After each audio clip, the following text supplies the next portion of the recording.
Still the sore subject. We're not allowed to bring it up at Christmas. I'm fucking real, bro. You ain't shit. I mean, if I can't say something that just cut cold or make someone laugh, I don't even type it. You a fucking punk-ass bitch! Jesus Christ, that hurt. I'm still got a headache over that. I'm the greatest man talking on the fucking face of the earth right now. You should be thanking me that I'm talking about Tennessee. You guys can't coach, to be honest with you. He's just a high school coach. Fuck me. What is it all with again? What's over again? With the not feeling good. Yeah, go ahead, Unabomber. What the fuck are you saying about the SEC, bro? Don't be ridiculous right now, okay? No, USC is far better than Oklahoma historically. Can we get a timeout just for half a second? Because I want motherfuckers like you every goddamn day! I just can't believe y'all put a statue of this guy already at your campus. Dude, whatever you're smoking, buy a ton of it. You a fucking punk-ass bitch! Then it makes me look like I got owners. Smacking off. And we're back on the Smacking Off podcast. I'm your host, Shannon Madden, and I'm joined with Doug Phillips. And we're going to go ahead and jump right in and start talking about the Tennessee Volunteers. We've devoted a lot of attention to what's happened and what has been, and let's look to the future tonight. Joined with me is our special guest, Mr. Henry Riddle. Henry, how are you doing? Pretty good, Doug. Thanks. I'm glad to be on here. Thanks for giving me a shot to give a shout out on my Vols. Yeah, let's talk about your Vols. We were actually talking off air. We were engaged in a nice little chat before we got started, full disclosure, and instantly started talking about Jeremy Pruitt. Of course, Butch Jones, we're going to go into all that here in just a moment, but we're focusing on the future. Jeremy Absolutely, Pruitt, how do you feel about it? That's the only way we can look is up. Jeremy Pruitt is the future in Knoxville. I believe everybody's behind this guy. His credentials are amazing. He's got everybody on board. He said all the right things. He's really taken off in recruiting. We believe in this guy, so we're just going to see what he can do. He does have Tennessee in the top 20 in recruiting. Yes, and that is truly amazing considering the shape that Tennessee's program was in right before he got there. And then Butch leaving, and then all his recruits probably bailed. I don't know that, but yeah, so he had to come in and lost basically. A few. I think actually we were in the 50s at one point. Yep. Now, we were in the 50s in recruiting. Now, I will say this, though. How do you feel as a Tennessee fan about the previous hire that almost was until social media got involved? I'm going to be honest with you. They say they made this big stance over, Shiano having something to do with the Penn State. And I'm going to be honest with you. What I personally think it was he was not a big enough hire. He was not the splash name. The majority of the fans were so tired of mediocrity and just absolutely didn't think that this guy could get it done. And maybe the Penn State thing had something to do with it. But as for me, myself, hell, he wasn't convicted of anything at Penn State. I mean, I honestly didn't hold Penn State against him. I really never. Well, and if you go back, to be fair, there was a statement made by one of the whistleblowers back when this case started. His name was implicated. He vehemently denied it, was never called into court, and no, was never questioned by police or anything like that. So I'm sure that there was investigation done into his name, but he was given a full exoneration and was, had nothing to do with it whatsoever. To the point where I don't even know if he tried to get a lawyer involved in it or whatever to protect his name, but again, was able to move to a decent job. A very decent job, I might add. Which lended to the hire or what the Tennessee trustees thought was going to be a good hire. So I don't know. Yeah, I think you're absolutely right, and I think that we live in a culture now where people are so emotional about certain things, and certainly when you talk about fooling with kids and the whole Penn State mess. I mean, that's almost like, you can just throw that in a conversation and most people are going to shut up. Well, poor Penn State fans. You got to feel bad for Penn State fans because they've had to endure that for quite some time. But how much longer are they going to have to endure something that they had absolutely nothing to do with? As well as, and I might point this out, the current coaching staff, the current roster of players there, the current support staff at Penn State, the whole entire athletic department, every other team that's not the football team, the basketball team, so on and so forth, that had nothing to do with it. I mean, we're talking about the actions of one person and then a few higher-ups that covered it up. But I tell you what, Doug, I think there's two things that's going. It's playing a big role in taking that away from us. Number one is Savon Barkley. Right. He's helping a whole lot diminish the whole scandal. I mean, of course, it's not going to diminish it, but number two is the University of, or let me say, Michigan State University. The newer case, I'm not sure all the details on what went on up there, but I mean, old news is old news, and we have a new story, and they really took off with Michigan State story. And again, is it a new story, or is it just, again, the culture that we live in, the whole Me Too thing? There's all these little ways that you can pop up on the internet really quick and bringing up an old case that was obviously dealt with, and I believe that there were criminal investigation and so on and so forth. I mean, now that also paints a much larger picture about what's been going on in college athletics, particularly in college football teams. And, of course, on the other side of that coin, we've also had situations where there have been false accusations and so on and so forth. So, it's I don't know. It's absolutely. It's when you talk about something that's already been dealt with, I mean, there's not really a whole heck of a lot you can do about it at this point. They would, I will say this, they'll lose a heck of a coach if he's let free. Yeah, I believe it's going to happen. I'm not sure, and like I say, I'm not in Michigan. I don't know all the details about it, but from what I'm hearing and just looking on social media, it looks like they're wanting to change. They're wanting away from that story. You know what I mean? Yeah. Maybe getting rid of him, they feel like will separate them a little more from what's happened. Obviously, it won't, but I mean, you know how things go. We got Sparty Sean coming on next, Shannon. We'll have to ask him about it. Yeah, definitely. That's the first person I thought about. He probably has a few more details and give us a little more insight on, how people feel up there. But, yeah, it's interesting. That's for sure. Well, we were talking earlier about Butch Jones and his ability to recruit. We're going to go ahead and put the spotlight back on Tennessee for a moment. And, one of the things that you said right off the bat about Jeremy Pruitt was the fact that you loved the fact that he can recruit. And we said, that Butch Jones was a good recruiter, just couldn't bring home the hardware. Jeremy Pruitt is untested as a head coach. And I don't know, don't you think that might lend a little bit of wiggle room as far as, the expectations of the Vol fan base? I mean, I guess the question I'm asking is how many wins, how many losses this year would you consider this hire to be successful, or at least this hire moving Tennessee in the right direction? Well, Doug, I believe that I believe we at least need to make a bowl game this year. Which, to be honest with you, I think we could have made a bowl game last year. I believe our talent was better than our record. Our coaching stunk up the games.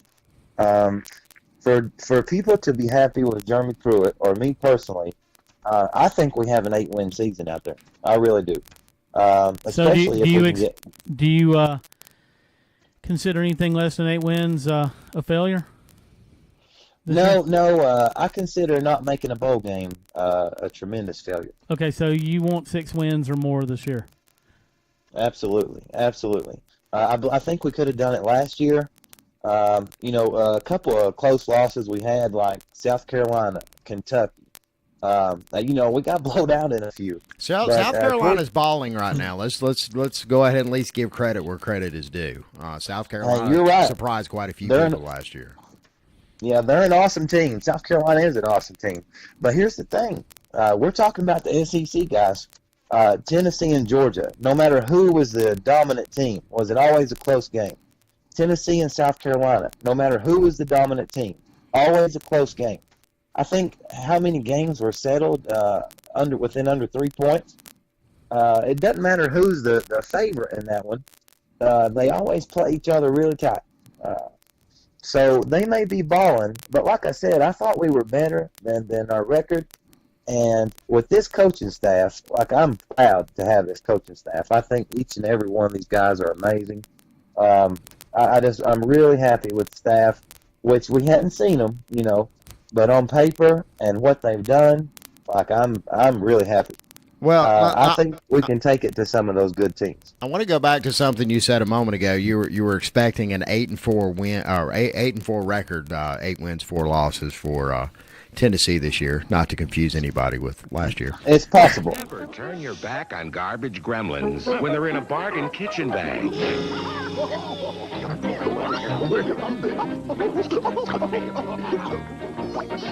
Bargain bags can invite disaster. Don't get mad, get glad. Glad kitchen bags have 3 plies of Stress Flex plastic to resist tears and punctures. 3 plies to resist leaks. Glad kitchen bags. Oh. Don't get mad, get glad. I've got Tennessee's schedule in front of me. I'm just going to go down the list. West Virginia. How do you feel about that game? Well, see, that's the iffy, because I know that Will Greer, he's an awesome quarterback. West Virginia, I don't really know where they're going to stand next year. I don't know who they've lost or won. That's the only game I'm kind of iffy about. Well, and I think that's going to set the tone for the rest of the season, don't you, Doug? Yes, sir. Let me tell you something about West Virginia. A lot of early publications, are picking them in the top 10. I guess that's what's his name, Will Greer? Mm-hmm. See there? Yeah, I guess that's a Will Greer thing. I don't know. But West Virginia's getting a lot of credit early. Must be returning a lot of starters this year as well. Yeah. Of course, awesome. We know East Tennessee State and UTEP Tennessee should breeze through both of those. Let me just bring up something real quick, if you don't mind. Man, that's one I'm really looking forward to. The ETSU, that's from my hometown here in Johnson City. We're just a little east of Knoxville.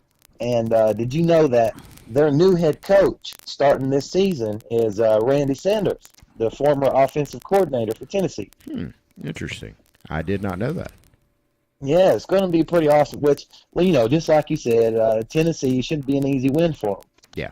But it's kind of cool, to have the former OC. He was with them like 20 years. He was with them when they won the title. It should be pretty fun to watch him go back with the hometown crowd. So you're telling me that you're taking East Tennessee in the spread in that one? Go ahead. No, not even a little bit. Pick East Tennessee to cover. Yeah. Okay. Fair enough. All right. Moving ahead, we're going to go to Rocky Top versus Florida. September 22nd. I'm going to be honest with you guys. How do you feel about that? What I see here. Oh, I'm sorry. I didn't mean to cut you off. I'm sorry, man. That is in Knoxville. Yeah. Okay. Yeah. What I see here is 2 new coaches. We have Mullet versus Pruitt. We're playing in Knoxville. This game is so big for both universities. Now, you talk about a statement game, guys. This is a statement game. It is. Both teams trying to get back on track. Absolutely. Both teams look much better the year before last year. It definitely is a huge game. Yes, sir. And, Florida's always been big with us. They've won a lot lately. Philip Fulmer, he had Florida's number, but ever since he's gone, man, they've kind of it's like we beat Florida right up until the last 30 seconds of the game. And Philip Fulmer is not gone. Philip Fulmer still resides there in Knoxville. He's still got an apartment just waiting for somebody to give him a call. Come on.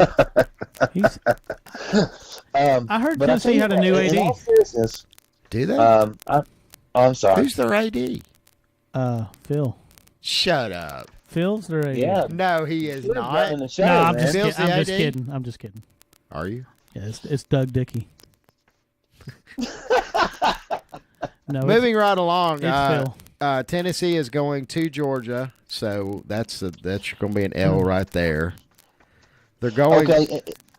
Oh, go ahead. I'll give you my schedule and prediction after you give me yours. No, I mean, go ahead. If it definitely contradicts mine, which is absolutely preposterous, but the West Virginia and Charlotte. Mm-hmm. I'm gonna be honest. I give us that W only because they don't know what to look for in Pruitt staff. We can study West Virginia. We can be ready for West Virginia. You can't be ready for Tennessee. What are we going to do? Everybody on the damn staff is new. The players, you don't know who's playing quarterback. You don't know shit about Tennessee. What are you going to get ready for? You don't. I feel like this was an argument for the Georgia-Oklahoma game, too, with the two fan bases. Well, y'all don't know. Y'all ain't never seen us before. Y'all ain't never played us before. It was true. That's kind of tough. Now, I will say this. If they're able to eke out the W against West Virginia right out of the gate, then, this may be the beginning of the Pruitt dynasty. I think the man is going to start with the W. I really do. As a matter of fact, I think he's going to start with 4 W's. But see, here's the thing, though, is that I quit drinking a few years ago, and I do not smoke crystal meth, so there's no reason for me to ever believe that is going to happen like that. Okay, anything's possible. I'm just throwing that out there. Yeah, I mean, crystal meth that's some rough shit. That'll make you think all kind of shit, like UCF is the national championship. Oh yeah, come on now. Moving right along, we're going to. Okay, then we got Georgia. Now I don't by no means think it's going to be 41-0, but I think we go to Georgia 41-3. And the good thing about that 3-game stretch there, that Georgia, Auburn, Oklahoma, Georgia, Auburn, Alabama, is we get a bye week between Georgia and Auburn.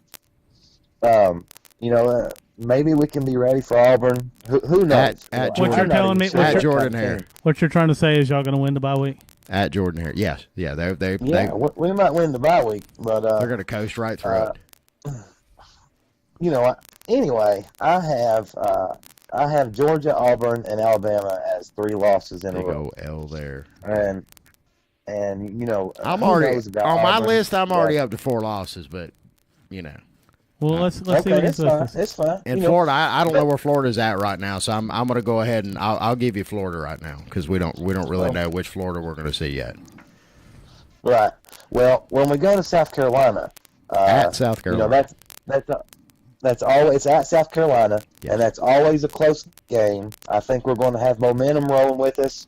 Man, I'm a Tennessee fan. After losing to Georgia, Auburn, and I'll predict Alabama, South Carolina to beat us. Yeah. I'll never predict South Carolina to beat us. I don't think it's going to happen. I think we get the W. And after South Carolina, what do we got? Charlotte, Kentucky, Missouri. Charlotte. That's going to be a cakewalk. You do have Kentucky. I don't know. That can be a strange game because, again, if as I'm predicting that Tennessee loses to West Virginia, then has that 3-game stretch of losing to Georgia, Auburn, and Alabama.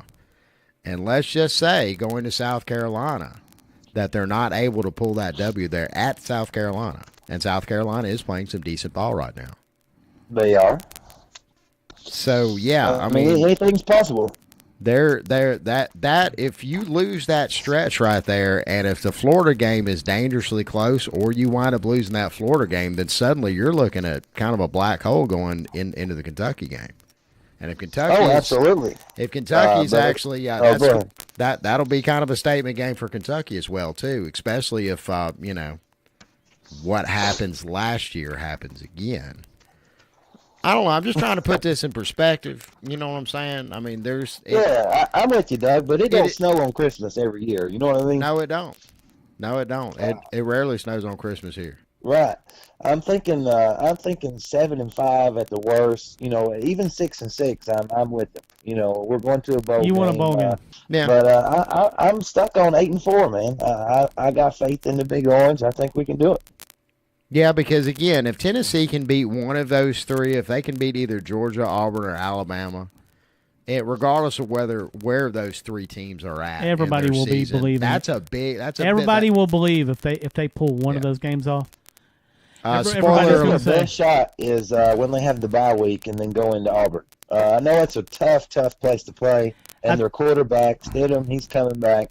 But you just never know what you're going to get. Stidham will be up for a Heisman this year, I'm sure, according to any and all Auburn fans. So just be looking out for that. Yeah. Heisman watch for Stidham. Subscribe to our YouTube channel. Subscribe to our YouTube channel. Subscribe to our YouTube channel. Subscribe to our YouTube channel. Subscribe to our YouTube channel. Subscribe to our YouTube channel. Smacking Off invites you to join us on the podcast. If you have an opinion on an upcoming game, some commentary on your conference, or want to roll with one of your fellow smackers on air, hit us up. You can message us at the Smacking Off or X's and O's Facebook pages, email me at maddenshannon@toothfairy.com, or call us on the Smack Line, 304-508-BAIT. And as always, fuck your team. You got Alabama coming to Knoxville, and I've already read this. Saban starting hurts that game, so. I'm sure Pruitt will have some kind of plan for him, but I don't think it'll be enough. You know, that was the nastiest thing man. you've ever said on this show, ever. You're an asshole. Oh, shit. R.I.P. Jalen Hurts. All right. The guy that's mainly talking to you is our host, Shannon. And Doug, I'm the guy that barely says anything. I think it's funnier this way, actually. Oh, You should have okay. just let it you should have just let it flow. God damn it. I'm a little confused. I apologize, fellas. That's fine. I'm confused too. Here on Smacking Off, the podcast. Hell yes. Oh shit. No, but it sounds good, man. And don't forget that Pruitt, man, he was a former recruiter of the year. I mean, the guy knows what he's doing in them living rooms, man. He was a Saban assistant, my friend, and he will not be Absolutely. Nick Saban as long as Nick Saban is the coach. Did y'all of guys Alabama. check out the on social media Nick Saban dancing in the damn living room? I'm glad you brought that up because right now I am currently in Facebook motherfucking jail, bitch. 30 days this time. I'm serious. I don't lie. I'm not going to go into this right now because it's really emotional for me. But no, Facebook's got me so locked down I can't even get on fucking Messenger. It's sad. Oh shit. Yeah, and I'm hoping that all the people that are listening right now, if they made it this far to the podcast without saying fuck this shit and watching like a Poppy video. Did you watch it? He's fucking talking about Tennessee, man. Did you watch? You watch the Poppy TV show? Yes. Oh my God, isn't it amazing? Yeah. I believe it's going to make it. Charlotte is my favorite character. Have you seen this yet? Have you seen the Poppy TV show? It's Poppy. No, dude, I missed it. I hadn't seen it. Holy shit, dude! It's on YouTube right now. It's You need to YouTube check Red. it out the minute you get off this broadcast because it's amazing. Charlotte's my favorite character, hands down. Charlotte is a mannequin. Spoiler alert. Okay, cool. I'll check it out, man. Yeah. No doubt. Sounds like Siri. Don't take any drugs when you watch this. You need to watch it completely sober. Okay, man. I'm just I'll throwing probably it need an out hour there, or dude. two, but I'll catch the rerun. Yeah, I want everybody to be responsible viewers. Responsible viewership leads to responsible TV. Awesome. All right, so you're going with 8-4 for Jeremy Pruitt's first season. Yeah, man. I believe that's how the Pruitt era begins. Which is slightly better than what Smart did in his first season at Georgia. Yeah. So well, we're talking about Smart and Pruitt. We are. Right. Smart played for a national championship last year. Right. And my man Pruitt, he's coming. I guess Pruitt He's kind of coming. did too, but I don't know, it's just a little different. I like Pruitt, and I'm pulling for Pruitt. Oh, he did a wonderful job at Alabama. I'm pulling for Pruitt. The chances of somebody making it as with their first head coaching job at a major university like Tennessee Under Phil Fulmer's ass, yes. I would say it's under 50%. Mm-hmm. That he Well, actually I mean, makes Philip Fulmer only helps, man. That's like having two historically great head coaches. What? Pruitt's going to get there. Phil and Fulmer is a fat fuck. Fulmer has Phil Fulmer is winning one of the percentages of nastiest, all time. vilest people that ever coached any team in the SEC ever. He is a fat piece of shit, and I hope he dies of dick cancer. Oh, my God. Yeah, I said we it. were getting along so good, man. Hold on. I'm sorry. Phil Fulmer can suck my nuts. He can suck my nuts right now. Look, man, he's got one of the biggest wins. Hang on. I'm pulling my nuts out as we speak. Hang on. Well, hell, I am All too, right. man. Let's do it together, man. All right. I'm All right, you pulling ready? mine up for Phil. This is for Fat Phil, man. I love you, Phil. Dick's out for Phil. I thought you said this guy. I thought you said this guy was cool. Fucking Phil Fulmer. I miss orange and white, man. I love Phil. I love him. Yeah, whatever. Are we done here? Can we be done now? honest, and we've talked about Do you know where Jeremy Phil Pruitt, lives? and I love Yeah. Jeremy Pruitt. I hope he's going to be a star. Do you know where But Phil what I lives? really wanted to see in Knoxville was T. Martin and a VFL staff. Do you know where Phil lives? It's 1998 all over again. We got some papers to deliver to Phil. Yeah, Do you know where he lives? Do you have an address on Phil? Current address. Cell phone number would be nice too, by the way. I got a few things. No, I see what I can do A few for you things I guys, want to man. tell that fat fuck. Okay. Roll Tide. Just text him later. No doubt. I'll see what I can come up with. Can we but be they done didn't get now? smart in I'm the done with this interview, shit. man. I'm over. You've Phil Fulmer this whole fucking conversation up now, and it's just nothing but just filling my head. What do you want me to do? You want me to hit this button that sends him down into the pit? Dilly dilly, dilly dilly, dilly dilly, dilly dilly, dilly dilly, dilly dilly, dilly dilly, dilly dilly.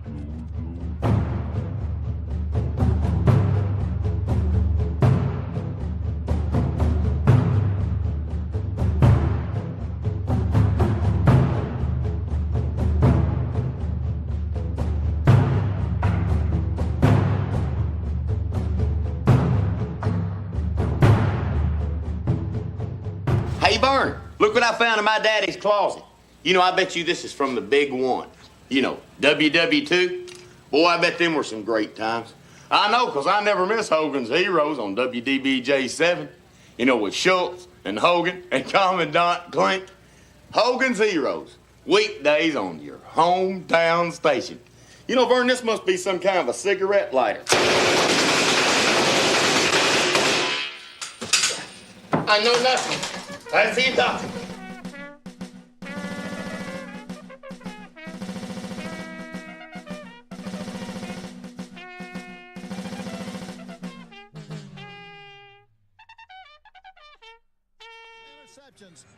Without that, I think we moved the ball. But we're killing ourselves. Only time we had field position, we could pick up two 15-yard penalties. I mean, but we got to race that somehow. You've got some young, playing good, by the way. You've got some young kids playing out here on a big stage. How do you settle them down? Well, gosh, you know the main thing. My biggest concern was a freshman offensive.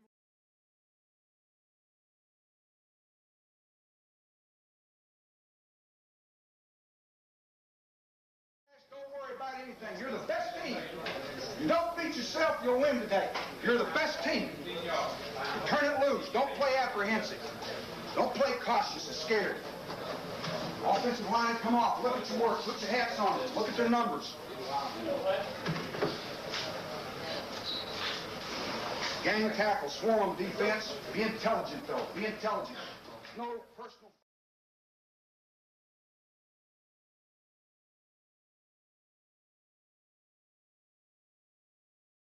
Shattered by the defense. With this performance and with what you've seen all year, would you say that was a fair thing to say that they were inconsistent? And what does it say what you did today? Well, we did a little bit of a different approach this year. Our defense was playing so dominantly in the middle of the year. We realized that we could win football games by complementing what they're doing.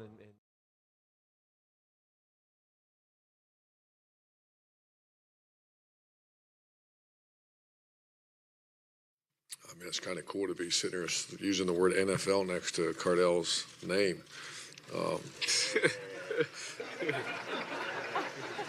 I will tell you this, he could play in the NFL. He certainly has a talent. Is he ready right now? That's a chat I guess we'll go have at some point, probably not here in front of everybody.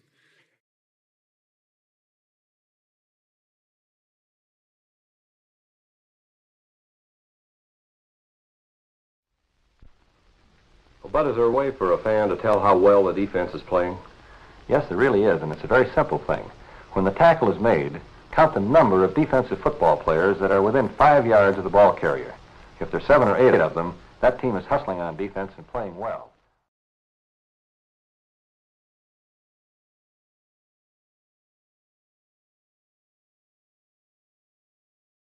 I didn't think you'd come out. I don't know what to say, Coach. Well, here I am. Everybody's got to be somewhere, right? we taped the comments you made earlier. We're going to run the tape, but this is so much better. How do you feel? We talked to Nancy already. She said she's exhausted but feels great. Oh yeah. Well, Nancy, she'll celebrate all night. I'll go back, go to bed, and but I'm very pleased. I'm really pleased with the way our players played, and to beat Miami in Miami is a very difficult assignment. I really think it was probably the toughest assignment we could have drawn in any bowl, even tougher than Penn State.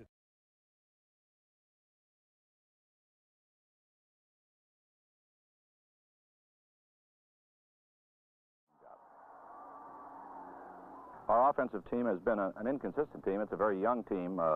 But I think basically what we try to do is get in multiple sets. Our tailback is still the number one runner. We attempt a lot of play-action passes. We have good receivers. Sometimes we look very, very fine on offense. Other times we look like we're just waiting for something to happen. I think the Rose Bowl game will be a tremendous game, and I think the team that wants to win the most.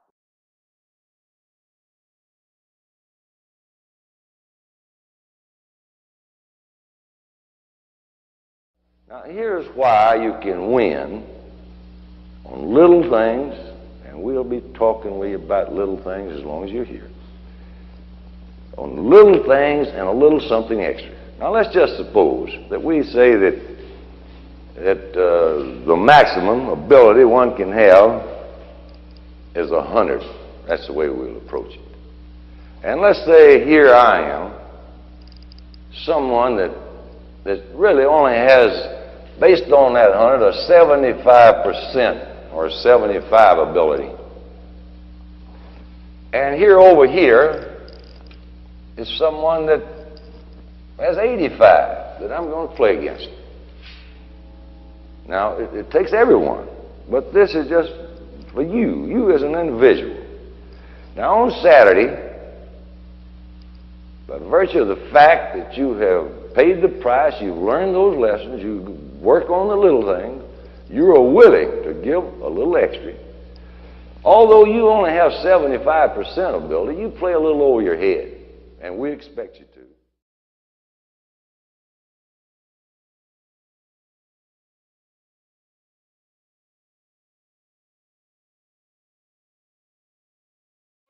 Students, welcome new football coach Frank Leahy.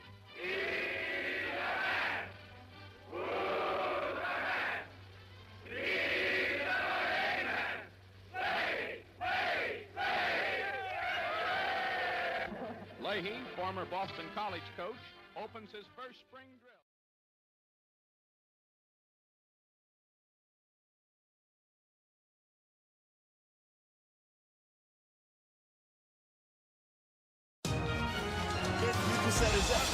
Question. Was that a good game or what? How do you describe what you just coached through? Well, I'll tell you what, the resiliency of our team to come back in the second half. Tua did a great job, gave us a little spark. Defense picked it up to overcome the adversity of missing the field goal in regular and then go and win the game in overtime. It's a great football game. You got to give Georgia a lot of credit. They really played well in the game. But I'm so proud of our players for the way they come back in the game after the first half we played was not very good.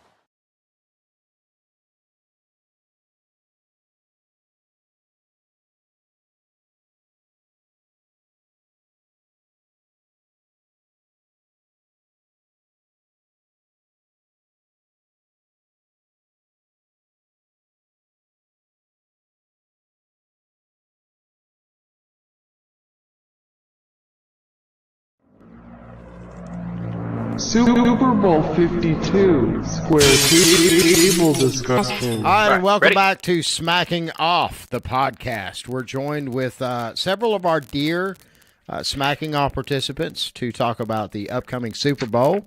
With us, we've got our dear friend Robert Arthur. How are you doing? All right. How do you? Mr. Spartus Sean Vergowven. What's up, homie? Hey, howdy. And we also have Kyle Golik. What's up, Kyle? Hey, good evening, gentlemen. Kyle lives pretty close to. He lives up in the area of Philadelphia. Where do you live? I live in Pittsburgh. Oh wow! Ooh, yeah. Well, we are in the Pittsburgh of the South, Birmingham, Alabama, at the moment. There you go. Yeah, and it's just as awesome as your Pittsburgh is, I'm sure. Hey, Paris of Appalachia. How cold is it up there right now? Just throwing it out there. It's 13 degrees. Wind chill has about 7. Yeah, my balls would be frozen right now. It sucks taking the dog out. All right, let's get into the Super Bowl. We're going to start with Sean Vergowven, and he's going to tell us the refs got New England into the game. Go, Sean. Okay. So, and keep in mind, I'm good friends with a couple of Patriots fans, and they asked, how are the refs before the conference championship I'm Facebook friends with Bill Belichick, so go ahead. Yeah. Yeah. I said, and they said before the conference championship game, they said, how how are the refs going to cheat, or how's the refs going to cheat to get the Patriots into the Super Bowl? I told them, like, see, they're so good at it now, you don't even realize that they've already cheated. When you have Case Keenum, Blake Bortles, and Nick Foles as the other 3 quarterbacks, because they knocked out Drew Brees, they knocked out Ben Roethlisberger, so that they already cheated, man. They're making those crappy teams get in there. So you got to look at second and third order effects here, man. Like, really, that catch at the end of the Minnesota New Orleans game, that is how the Minnesota Vikings get into the NFC championship game. Come on, how much was Marcus Williams paid to take out his own guy? I mean, come on. So yeah, and then you have obviously the bullshit pass interference call at the end of the game to set up the game-winning touchdown. So the refs, I wouldn't even say it's the refs at this point. I just say in general, Robert Kraft makes sure that the Patriots get into the Super Bowl. Because let's take a step back here. Let's look at the AFC East. This year, you had the Bills and the Jets who were doing relatively well. Traditionally, with Tom Brady and the Patriots, the AFC East is the weakest division in NFL, easily. So really, the Patriots only have to win 3 games to make it to the Super Bowl, because you know they're guaranteed to make it into the playoffs. Because, oh yeah, who are they going to lose to? The Jets, the Bills, and the Dolphins? Come on. They can get into the playoffs at 9-7 and win 3 games and make it to the Super Bowl. So the only other team in the AFC that challenges them is the Steelers, and for some reason, with the best offensive trio in the NFL, the Steelers can't get their heads out of their own asses to win a goddamn game. So I guess my question would be, what is the conspiracy? Is it that New England is such a large TV market? I mean, there's got to be some money. I'm a believer in follow the money. If you're going to propose a conspiracy theory to me, there needs to be a money trail that makes sense. What's the money trail? Well, let me ask this. Let me ask a real quick question. Okay. How many of you have ever went out and bought a pack of razors? Right, they're $27 a fucking piece. Yeah, not the razors. They play in Gillette Stadium. Dollar Tree. We all buy razors. Yeah, the ones. So obviously, yeah. The ones I buy will take off the hair and the skin. So yeah. So obviously they have the money. I mean, it's not even so much the NFL. It's Kraft. Kraft is rolling in dough, and he will literally do whatever he can to make sure that the Patriots win. Okay, so this is kind of a hobby deal. It's like, yeah, I really want to see New England win another kind of deal. It's got nothing to do with the TV markets and cash and all that. No, it's Robert Kraft trying to cement his legacy. Because you got to remember, at the end of the day, this is Robert Kraft's team. Yes, all we talk about is Bill Belichick and Tom Brady. Mm-hmm. But at the end of the day, Robert Kraft is just raking in dough. I mean, the Patriots, before Tom Brady in like the 90s, the Patriots were like the 31st most profitable franchise in the NFL. Mm-hmm. And now they're like number 3, behind, I think, the Cowboys and the Packers. So, I mean, let's be honest. I mean, the Patriots are just rolling in dough, and Kraft is laughing all the way to the bank. Hey, by the way, this segment is sponsored by Zapp's Potato Chips, the New Orleans kettle-style voodoo. These are the most amazing chips I've ever eaten in my whole life. Grab a bag today. Zaps. But yeah, so that's why, like, I legitimately believe that's why Tom Brady is at, like, the Patriots are just destined to be in the Super Bowl, because they only really have one challenging game, the AFC Championship game. I honestly think if the Jaguars had any other quarterback than Blake Bortles, they win that game. Blake Bortles crumbled under pressure. And then, of course, they make sure the refs make sure that they get that pass interference.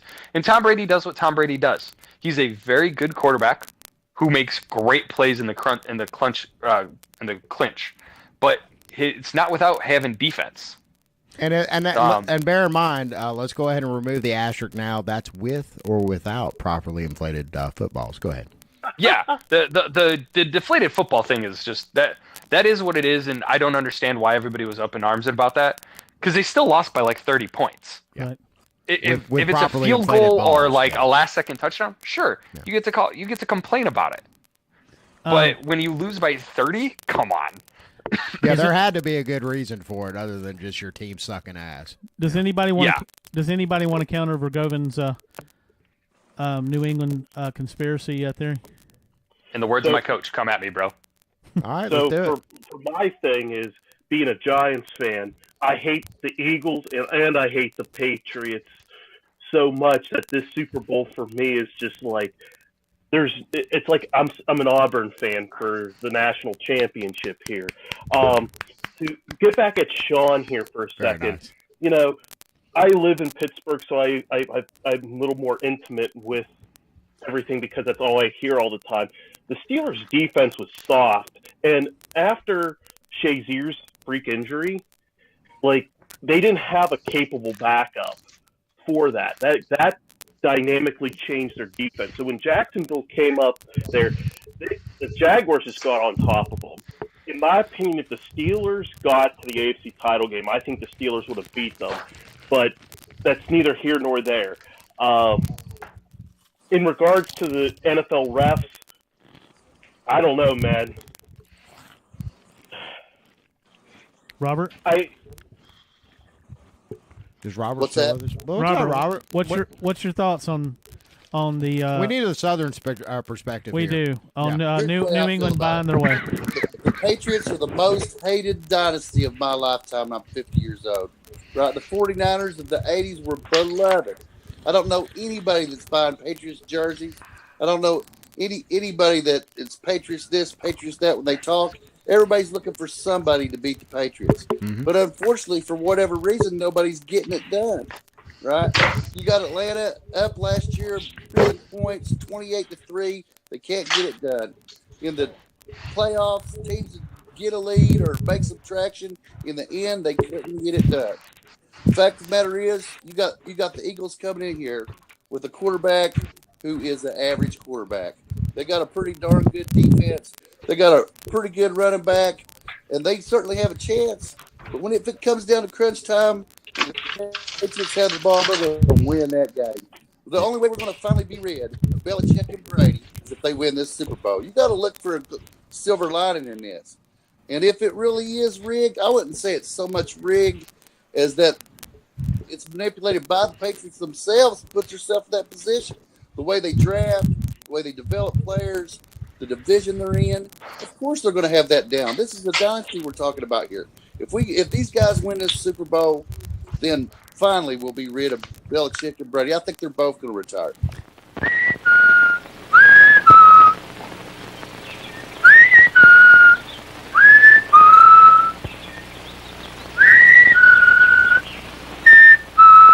Kool-Aid, a 5-cent package makes 2 quarts of Kool-Aid, Kool-Aid, 9 great flavors, the drink you love.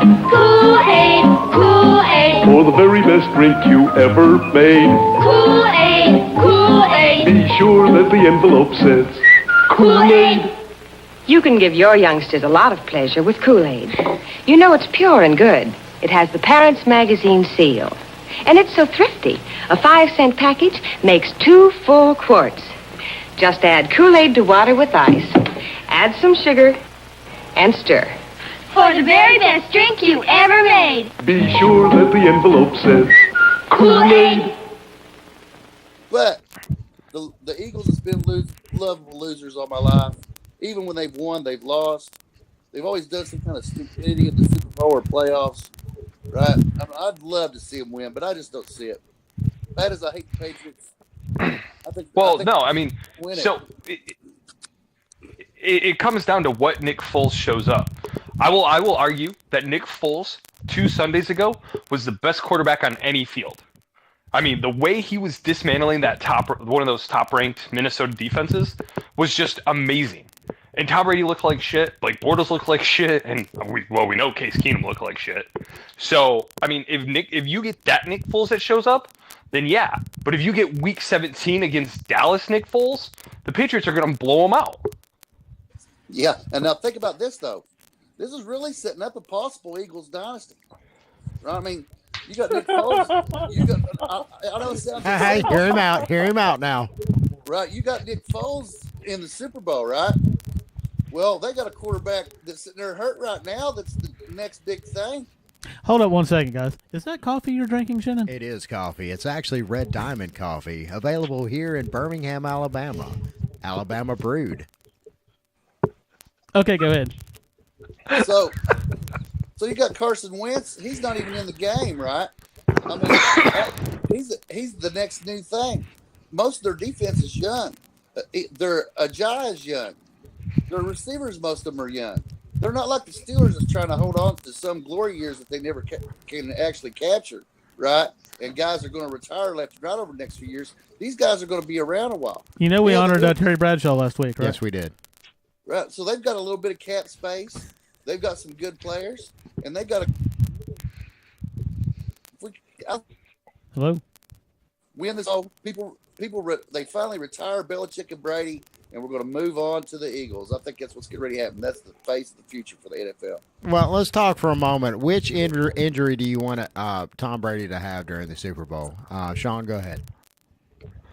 So my ideal is the first snap of the first offensive series. Tom Brady shatters his kneecap. It gets gangrene. It has to be amputated. I like that. That's nice. That is nice. No more Gazelle for you. What's her name? The really hot chick that Tom Brady's married to. Oh, Giselle. Giselle, yeah. No more Giselle. Yeah, all right, Kyle. Giselle was not be laying on top of his stump. My ideal Tom Brady injury would be in the pros of. Now, this is for the Wayback Machine. This is when Leonard Marshall speared Joe Montana in the back and broke his back in the 91 NFC title game. I'm going to say it'll be fourth quarter. Eagles are up like 3 or 4 points. They're driving, and like Fletcher Cox or one of their DNs just come back and just spears him in the back, and he's just laying on the turf like crying for his mommy or some shit. That is nice. I really appreciate the thought that went into that. Robert, how about you? Robert ain't gonna do this. Watch. He will. He's definitely gonna do this. I'd love to see it. I'd love to pick Brady for Brady to make a look to the left so quick to look somebody off that gives him a crook in his neck and they have to pass him off the field. I hope he's shot in the face before he even takes one snap. Okay. Next. All right, let's get on to the NBA Finals. Are we recording this part? Shit. Yes. I'd like to apologize right now to the family and friends of Tom Brady. I did not mean all of those horrible things that I just said a second ago. I feel really bad. Hang on, I'm doing my apology for a second. This is very important. And I want Tom Brady to know that I am very sorry from the bottom of my heart. That he got shot in the face? That he gets shot in the face right before he plays the Super Bowl. Yeah. At least he didn't call his daughter a pissant on the air, and Brady won't show back up. You didn't hear about that, did you? Oh. Somebody actually did that. Somebody called his daughter a pissant? Yeah, one of the radio stations in Boston. Oh, pissy little brat. Oh, well, she probably was being a pissy little brat. Yeah, it's pretty funny. I laughed my ass off. How old is his daughter? She's 5. She's 5. She can take it. Yeah, but most 5-year-old girls are pissy little brats. But no, it's the problem is it's the Boston radio station that has a weekly contract for the Belichick and Brady show. Oh, yeah, that's the problem. Somebody got fired, didn't they? Yeah, somebody lost their job over suspended indefinitely is what they're saying. Yeah, but yes, fired. Yeah. Which means indefinitely. That means Robert Kraft still has them alive in his sex dungeon right now. So. Yeah. Being a Giants fan, I can tell you one of the things the Eagles have in their favor is 3 things. Number one, they have that front 4 that can rush the quarterback. And number 2, Doug Peterson's not going to be stretching the ball out looking for big plays.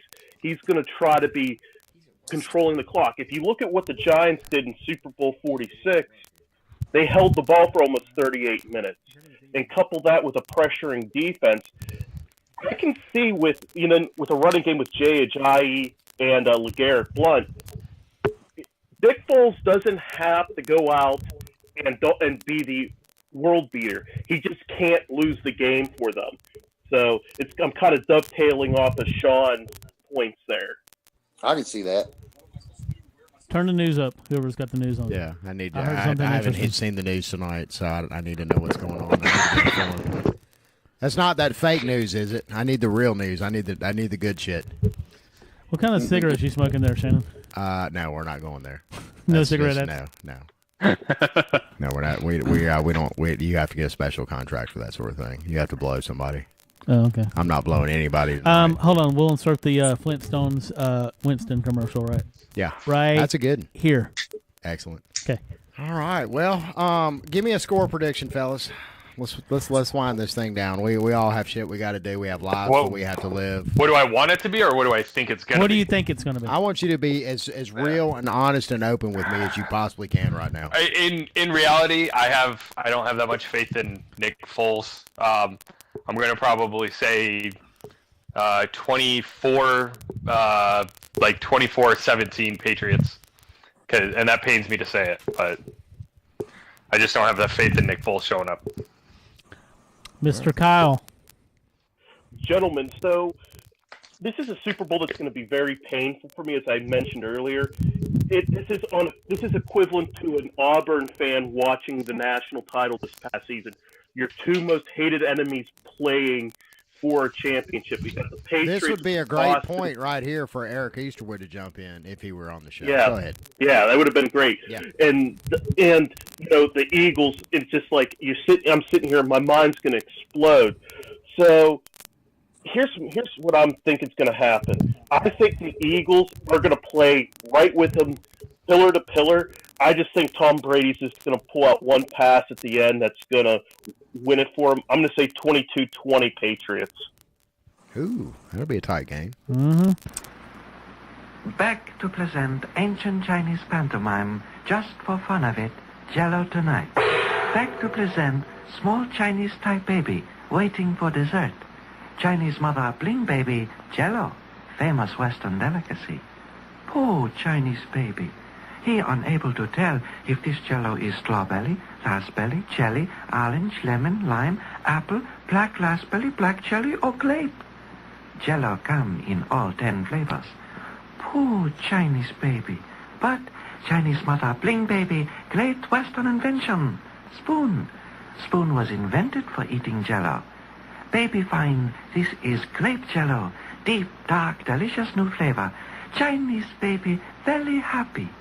So end ancient Chinese pantomime.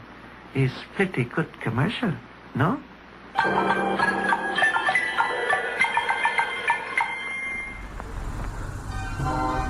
Visit our Facebook pages, Smacking Off the Podcast fan page and Smacking Off the Podcast group page, facebook.com/group/smackoff, facebook.com/smackologists.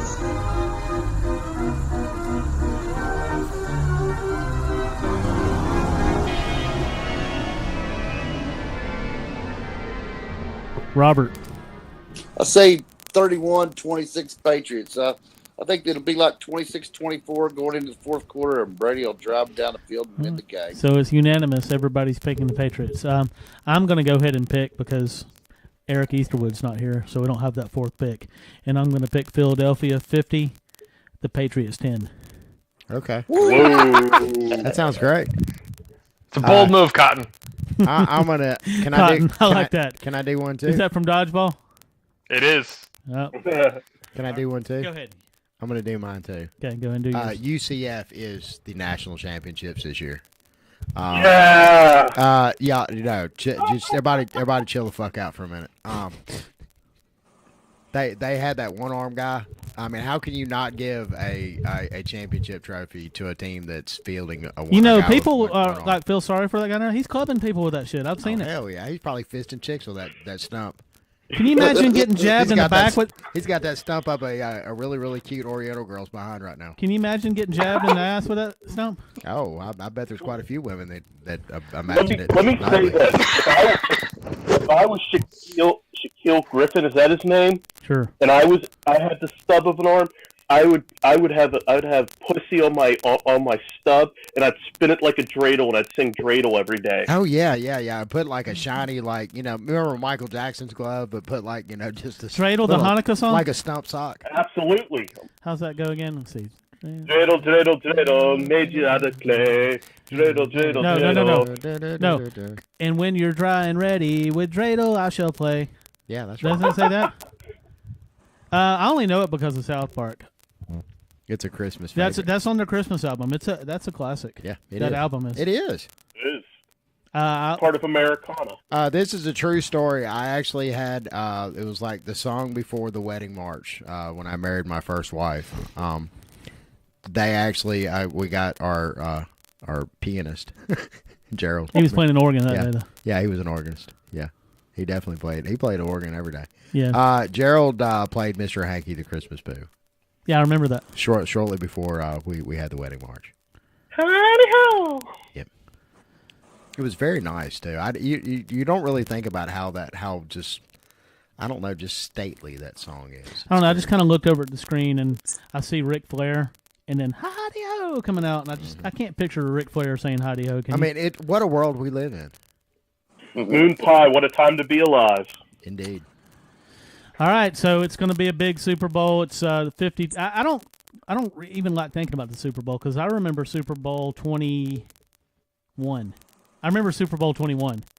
That's the first Super Bowl I paid attention to, and for it to be at Super Bowl 52 now, it's a little disturbing. Yeah, Justin Timberlake's coming back. There will be no titties in his hand this time. How do you know that? I'm pretty sure that there's a nobody wants to see there is a no titty clause. Nobody wants to see Janet Jackson's titty at this point. I would. Janet Jackson's a hot chick. And her titties probably ain't real anyway, so yeah, they'll probably still look great. That shit's still got the perfect spring to it. Yeah. Okay, so we've covered Janet Jackson's titties, and I wonder if there's like an unedited photo of like with her breasts, like her actual real breasts. With look it up, and if you can find it, I will insert it in this. Right here. Insert it. Oh, nothing. Yeah, Justin Timberlake's coming back. Can we talk about that for a moment? Go ahead. Justin Timberlake had some hits. Well, let's let Kyle start. Yeah, Kyle, how do you feel about Justin Timberlake playing the halftime at the Super Bowl? All right, guys. Hey, I got to bounce. Okay. Holla. All I'm saying about Justin he's Timberlake leaving is at the right time. That's when I could take a dump during the Super Bowl. Okay. During Justin Timberlake. Hold on now. Pink is singing the national anthem, I believe. Yeah, and she's all right. I like Pink. I kind of got excited when I first seen it. I thought it was Pink Floyd, but I looked and it was actually just Pink. There is no Pink Floyd anymore. You're right. It's and I can't picture him doing the national anthem. I think Gilmore and Waters are the last two left, aren't they? Or in there? Didn't the Isn't Nick Mason still alive? The drummer? Nick Mason's still alive. Nick Wright's passed away, but right. Yeah. Sid Barrett. He died 2 deaths. Yeah, he had 2 deaths. Yeah, he died at the end of the '60s, and then he died again. His body went ahead and kicked out. You ever listen to his solo stuff, Sid Barrett's? I have. It's pretty deep stuff. Sometimes it's very deep, and sometimes it's like one of those things that you're supposed to think is deep, but if you really listen to it, like, objectively, it's actually pretty shallow. Like this guy like took way too much of that good shit. Mm-hmm. He did, by the way. He hit that point of perfection and then went way past it, and then he's the reason that actually, if you look at some of the early Pink Floyd stuff, it's a reason to kind of look into the whole psychedelic thing, and then it's also a good cautionary tale never to fuck with that shit. So, all right, guys, you can go either way with it. I'm going to give everybody a big. What does the Eagles people say? Fly, Eagle, fly. Fly, Eagle, fly. No, the Eagles, Hotel California. Oh, sorry. Yeah. On a dark desert highway. Cool wind in my hair. Yeah. In your pussy hair. So let's put out a thing to have Slayer for next year's Super Bowl. Man, I'm a change.org. Yeah. Yeah, I did one of those last year for, believe it or not, you can go look it up. I did one for changing the national anthem to War Pigs by Black Sabbath. Ow! And it got I got almost 25,000 signatures on it. It got picked up by some of the classic rock stations. But what happened is I signed it twice and they figured it out and then they tainted the whole thing. Yeah, it was. They won't send it. No, they actually did send an email, or at least they said they did, to Hillary Clinton, to Paul Ryan. I've to sent Donald emails Trump. to all those people. You haven't sent any emails to Hillary I have Clinton. never gotten a response. You've never sent an email to Hillary Clinton. That never happened. I did. When? That one time. When? I've sent an email. I did line item emails to all the senators back when I believed in. Do you believe that they would actually listen? They actually read that and it's like, holy shit, this guy's right. She would have denied it and destroyed the server. Yeah. No, they don't destroy the servers. There's a lot of tasty bits on those servers. You never completely destroy them. You need to just move that information around. All right. Well, we would be having the masked guy from the Smack Daddy channel. Did you see that, Robert? Oh yeah, I thought it was interesting. There was people getting kind of angry with him. Well, they were not real angry, but just really fucking with him back hardcore. I mean, the guy's just a troll. I mean, he's Ain't just that the point of it, though? I mean, if you don't have somebody to smack down, what's the point of it, right? Well, and he was supposed to show up on the show tonight, and he backed out. Of course, he claimed he had a situation with his kid, so you know how that goes. But that's got a also house full of them. But they love it. that's also one of those things that it's like, you use that excuse because nobody can really argue with it. Yeah, nobody can come back and yeah. Let's be Larry David for a moment. Let's have a Larry David conversation about this. Because really, you can. Yeah, and I don't have kids yet. I'm expecting my first child. I've got a girl on the way in June. Congratulations. So I can I can actually now use this excuse. Yeah. And now, but it's like it really is. It's like a samurai sword. We you can have actually to use it properly. We could actually start a show, and you could say, "I'm my child is sick, so welcome to Smacking Off," and we're signing off now. Yeah, it's either that, or I could just bring the baby in and put it right in front of the microphone and just let it scream its head off during the whole entire broadcast. Her. I gotta get used to saying that. I just found out last Wednesday, so I'm still used to the whole concept that it now has a gender. Right. But still, though, even when it comes out, it still doesn't have a gender. I mean, this is 2018, and there's all this other, stuff you have to consider now. Okay, it's time to kill the interview. Thank you, guys.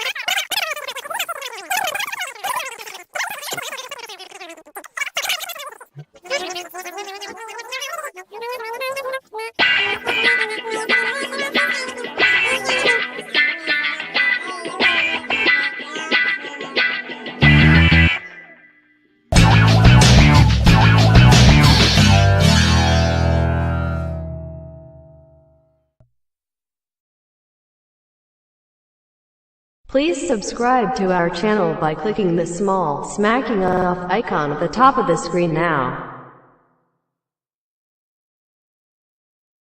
Click the link at the bottom of the screen to watch last week's episode.